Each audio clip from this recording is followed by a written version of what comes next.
تیسرا سوال، کیا نبی کا جنازہ ہوا؟ بے شک رسول کا جنازہ ہوا، امیر المومنین علی ابن ابی طالب نے پڑھایا، کیونکہ معصوم کا جنازہ ہمیشہ معصوم پڑھاتا،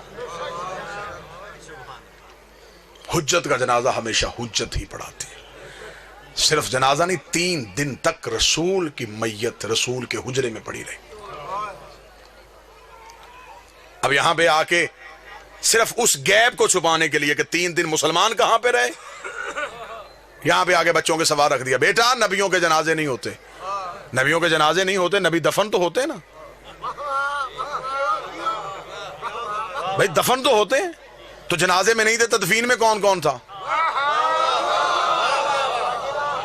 دکھ لے کے اگر میرا کوئی اہل سنت بھائی ہے، میں نے پوری مجلس کسی کے جذبات کو ٹھیس نہیں پہنچائی، میں منت کر کے کہوں گا اگر یہ لوگ نبی کے جنازے میں نبی کے تکفین میں موجود تھے، پھر میں صحیح بخاری مسلم مشکات ترمذی سے وہ حدیث دکھانے کے لیے تیار ہوں۔ جب ایک بہت بڑے صحابی نے آ کے اپنی بیٹی سے پوچھا تھا، مجھے بتا نبی کو کتنی چادروں کا کفن ملا ہے، اگر وہ لوگ تکفین میں موجود تھے بیٹی سے سوال کیوں کیا گیا؟ 3 دن تک مسلمان غائب رہے سقیفہ بنی سعدہ میں حکومت کی تشکیل دینے میں،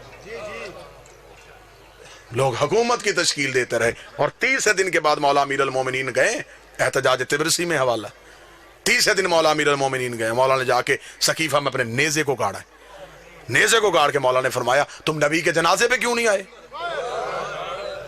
انہوں نے کہا یا علی ہم حکومت بنا رہے تھے۔ فرمایا کیا کیا تم نے حکومت کا؟ کہنے لگا اسے وزیر بنا دیا ہے، اسے امیر بنا دیا ہے۔ امیر المومنین کا خطبہ ہے تاریخ کا، امیر المومنین نے کہا اچھا تم نے علی کے فیصلے کو ترجیح نہیں دی؟ انہوں نے کہا یا علی یہاں اجماع امت زیادہ تھا۔ علی نے کہا جتنا بھی زیادہ تھا کیا تم میں کوئی کعبے میں آیا تھا؟ نہیں یا علی کسی نے رسول کی زبان چوسی ہو، نہیں یا علی کوئی نبی کے ہاتھوں پہ پلا ہو، نہیں یا علی کسی نے دعوت ذوالعشیرہ میں کھڑے ہو کے نبی کی تائید کی ہو، نہیں یا علی کسی نے بت توڑے ہوں، نہیں یا علی کسی نے ہجرت کی ہو، نہیں یا علی کوئی مدینے میں رسول کے ساتھ چلتا رہا ہو، نہیں یا علی کوئی فاتح خیبر ہو، نہیں یا علی کوئی کل ایمان ہو، نہیں یا علی کوئی یعصوب الدین ہو، نہیں یا علی کوئی قائد غر المجلین ہو، نہیں یا علی کوئی فاتح درین ہو، نہیں یا علی کوئی نقطہ بائے بسم اللہ ہو، نہیں یا علی کسی نے انگوٹھی دے کے ولایت خریدی ہو، نہیں یا علی کسی کے دروازے پہ تارا کمی بن کے آیا ہو، نہیں یا علی کسی کی بطول جیسی بیوی ہو، نہیں یا علی کسی کا حسن جیسا بیٹا ہو، نہیں یا علی کسی کا حسین جیسا بیٹا ہو، نہیں یا علی کسی نے نبی کے ہاتھوں اپنا اعلان ولایت کروایا، نہیں یا علی اتنا کہنا تھا یا علی گھوڑے کی زین میں بیٹھے، علی نے نیزہ سقیفے سے اکھاڑ کے کہا تم جتنے بھی زیادہ تھے میں تمہیں کہہ دوں میں بھی نکاح سے، میرا باپ بھی نکاح سے، میرا دادا بھی نکاح سے، ہم نکاح والوں کے بیٹے ہیں، گناہ والوں کے بیٹے رہے۔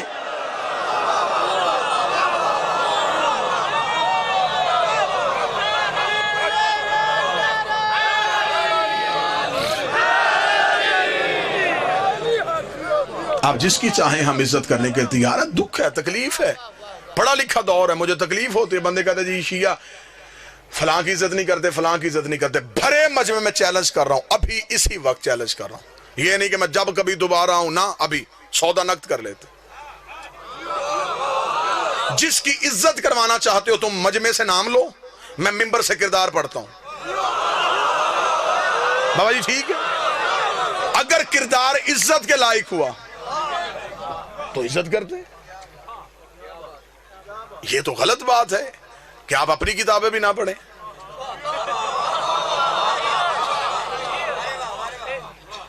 ہمارے اوپر دوہری ذمہ داری ہے، ہم اپنی بھی پڑھیں پھر آپ کی پڑھیں، پھر ان میں سے چیزیں نکال کے آپ کو دکھائیں۔ او میری جان اپنی کتابیں تو پڑھو، معیار کیا ہے؟ دیکھیں قطن یار ہم شیعہ اتنی محبت کرنے والے لوگ ہیں، جو گھوڑا نبی کے بیٹے سے وفا کر گیا ہم آج تک اس کی شبیہ بنا کے چوم رہے، کیا یہ محبت کی علامت نہیں؟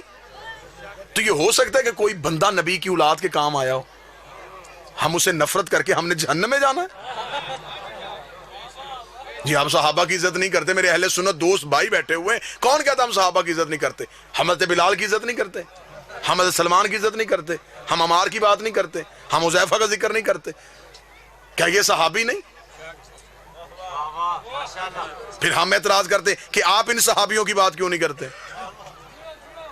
اب مجبوری پتا ہے کیونکہ ان کی ہر بات میں علی کی بات ہے، معیار کیا ہے صحابیت کا؟ معیار کیا ہے؟ نبی کے پاس بیٹھنا صحابیت ہے. پھر اگر نبی کے پاس بیٹھنا صحابیت ہے تو پھر تو ابو لہب بھی بیٹھتا تھا. میں باتیں تلخ تو نہیں کر رہا. آپ ہمیں بتائیں کہ صحابیت کا معیار کیا ہے؟ مجھے بتائیں. میری سمجھ میں نہیں آتا کہ مدینے سے نکلنے والا بھی صحابی، نکالنے والا بھی صحابی، قتل کرنے والا بھی صحابی، قتل ہونے والا بھی صحابی. معیار صحابیت کیا ہے؟ طے کر لیتے ہیں، قانون بنا لیتے ہیں. شیعہ سنی جھگڑے دیہاتوں سے ختم ہوتے ہوتے شہروں تک چلے جائیں گے.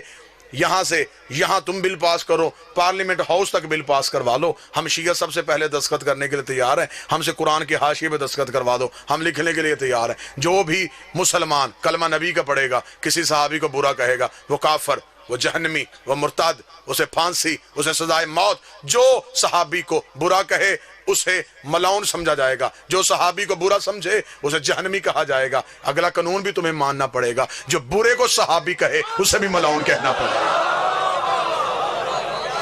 شیعہ مرتا مر جاتا ہے، یزید کو رضی اللہ نہیں کہتا.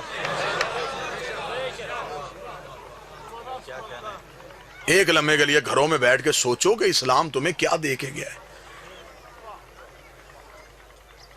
کوئی مسلمان یہاں ہاتھ رکھ کے نماز پڑھا، کوئی یہاں ہاتھ رکھ کے پڑھا، کوئی یہاں ہاتھ رکھ کے پڑھا، کوئی کھول کے پڑھا. جو یہاں ہاتھ رکھ کے پڑھا اسے پوچھو یہ کیا جی؟ رسول یہاں ہاتھ رکھتے تھے، یہ رسول یہاں رکھتے تھے، یہ رسول یہاں رکھتے تھے، یہ رسول ایسے پڑھتے تھے. یہ کام دن میں نبی 5 دفعہ کرتے تھے.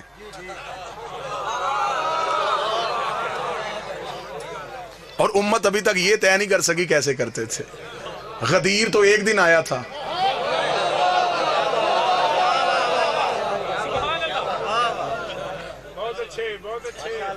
آؤ زدے چھوڑو، بحثیں چھوڑو، آل محمد کے دروازے پہ آؤ. ان سے بڑا کائنات کا بادشاہ کوئی نہیں ہے. نبی کے بعد وسیلہ یہ ہے، نبی کے بعد ہدایت کا سارا سلسلہ ان کے پاس ہے. کہتے جی نہیں رسول کے جنازہ، نبیوں کا جنازہ نہیں ہوتا. چل نبیوں کا جنازہ نہیں ہوتا. چند دن گزرنے کے بعد اس نبی کے گھر سے دوسرا جنازہ اٹھا.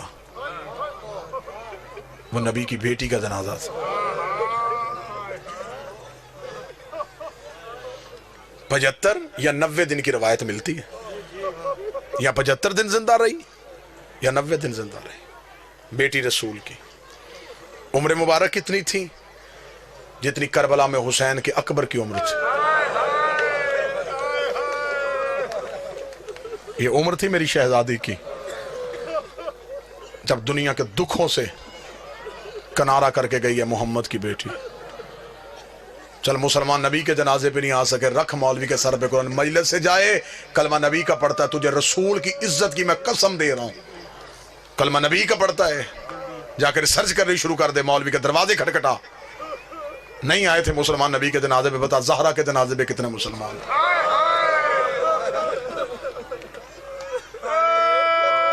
آدھی رات کو دفنا کیا ہے علی بطول کو.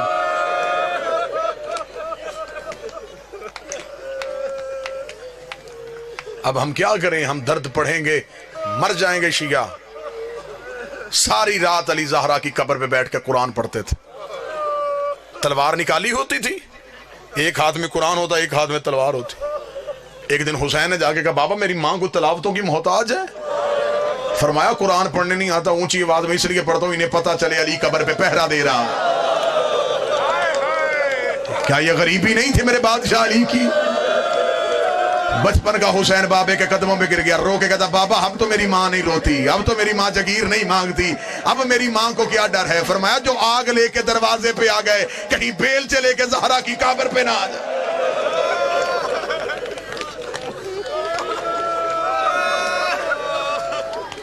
رکھ مولوی کے سر پہ قرآن.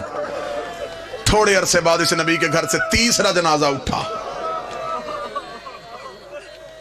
وہ نبی کے بیٹے کا جنازہ تھا. وہ نبی کے بیٹے کا جنازہ تھا. مجھے سر پہ قرآن رکھ کے بتا کبھی کوئی جنازہ گھر سے نکل کے پھر گھر آئے؟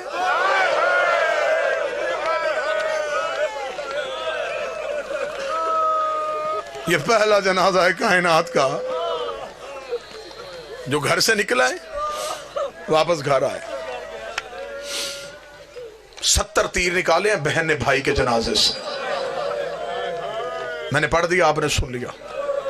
70 تیر نکالے ہیں زینب نے حسن کے جنازے سے.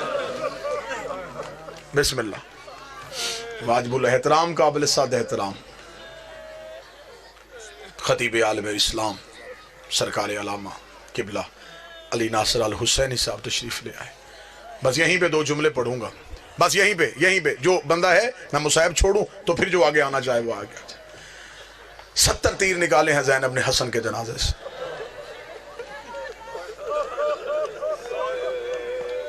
حسین اکبر کے جگر سے ایک برچی نکالی تھی.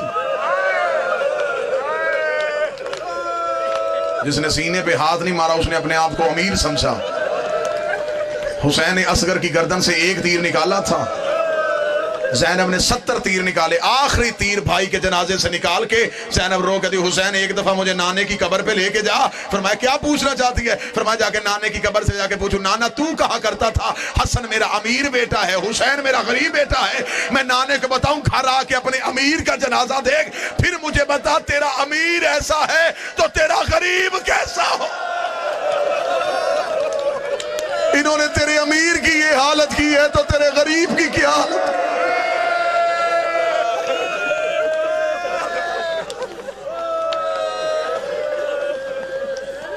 4 جنازے میں نے پڑھ دیے. سر پہ قرآن رکھ کے بتا 5واں تو امت نے اٹھانے ہی نہیں دیا. 3 دن نہ کفن،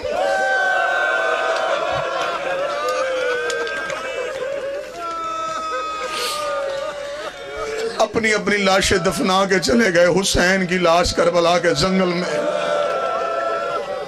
3 دن تک بغیر کفن کے پڑی. علامہ حافظ کفایت حسین اپنی کتاب میں لکھتے ہیں امت نے 7 حصوں میں حسین کی لاش کو تقسیم کیا. کسی کے ہاتھ حسین کا امامہ آیا، کوئی حسین کی عبا اتار کے لے گیا، کوئی حسین کی قبا اتار کے لے گیا. ایک کمینے نے سید کے کمر بند پہ ہاتھ ڈالا، حسین کی میت کانپی. آواز آئی حیا کر میری لاش پہ میری بہنوں نے آنا، شرم کر میری لاش میں میری بیٹیوں نے آنا. ایک کمینہ ان میں سے وہ ہے جس میں آج بھی زیارت ناہیہ میں میرا 12واں لہو رو کے لعنت بھیجتا ہے. بابا شرازی سید مجھے معاف کر دینا، یہ کمینہ وہ ہے جس نے حسین کی انگوٹھی اتاری.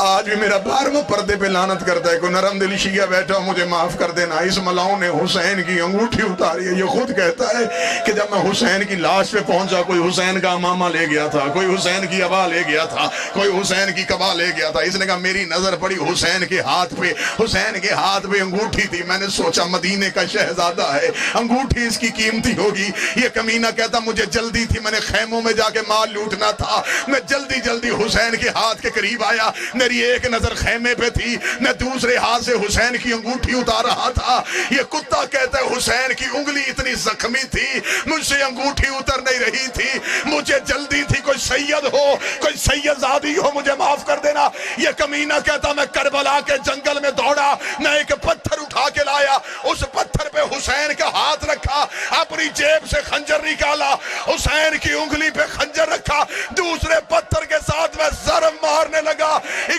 کالے برکے والی بی بی کی چیخ آئی، آواز آئی تجھے انگوٹھی چاہیے مجھے بتا میں اتار کے دے دوں. میں نے چکیاں پیس کے پالا اور میرا اللہ